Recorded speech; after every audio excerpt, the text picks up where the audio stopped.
ती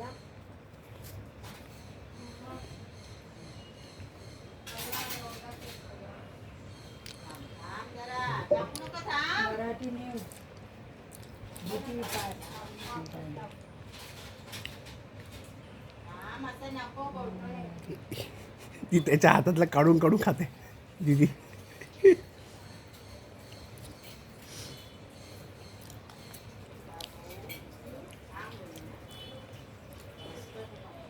सरस्वती नदीला पूर आलाय. पुराच्या पाण्यात live live live live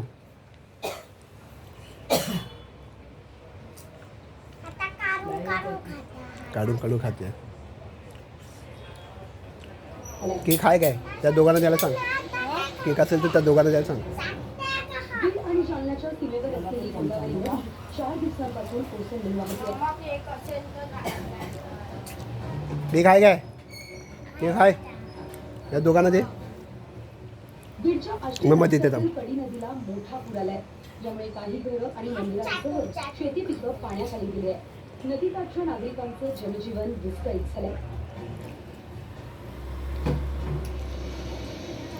Ashti तालुक्यातील घाटापिंपरी देवळालीसह दौलावडगाव या गावांमध्ये पाणी शिरलं आणि त्यामुळे गावांचा संपर्क तुटलाय.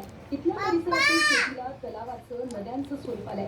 शेतकऱ्यांच्या घरांमध्ये पावसाचं पाणी शिरलंय. शिरूर तालुक्यात ढगफुटी झाल्यानं घरांमध्ये पाणी शिरलंय. कारखेल आणि चौघा धोक्याची पातळी ओलांडली आहे.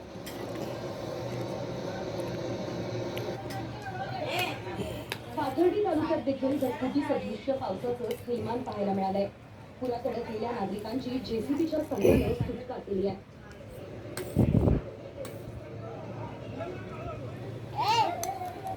अहिल्यानगरच्या पाथर्डी तालुक्यात मुसळधार पावसासह काही भागांमध्ये ढगफुटी सदृश्य परिस्थिती आहे. तर करंजी इथे ढगफुटी झाली आहे. गावात सर्वत्र पाणी झाल्यानं पोलीस कर्मचारी, महसूल प्रशासन आणि रेस्क्यू टीम गावात दाखल झाली आहे. जास्त केक खायला कप नाही होणार ना? अहिल्यानगरच्या मुसांगी गावातील कीना नदीला पैठण पंढरपूर पालखी मार्ग पाण्याखाली गेलाय. ग्रामस्थांसह प्रवाशांनी खबरदारी घेण्याचं आवाहन करण्यात येत आहे. कीना नदीला पूर आल्यानं नदीकाठच्या शेतीलाही मोठा फटका बसलाय.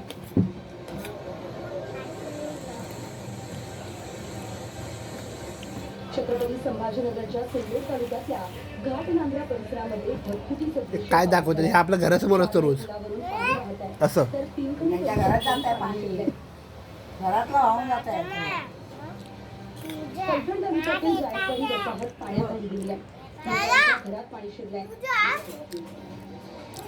दीदीचे गुडघ्या इतकं पाणी आहे. पैठण तालुक्यातील ज्ञानेश्वरवाडी या परिसरामध्ये शेतकऱ्यांचा कांदा वाहून गेलाय. कांदा वाहून गेल्यानं शेतकऱ्याचं मोठं नुकसान झालंय. दरवर्षी होत असेल तालुक्यात ढगफुटी सदृश्य पाऊस झालाय. सातगाव डोंगरी गावाला पुराच्या पाण्यानं वेढा घातलाय आणि या परिसरात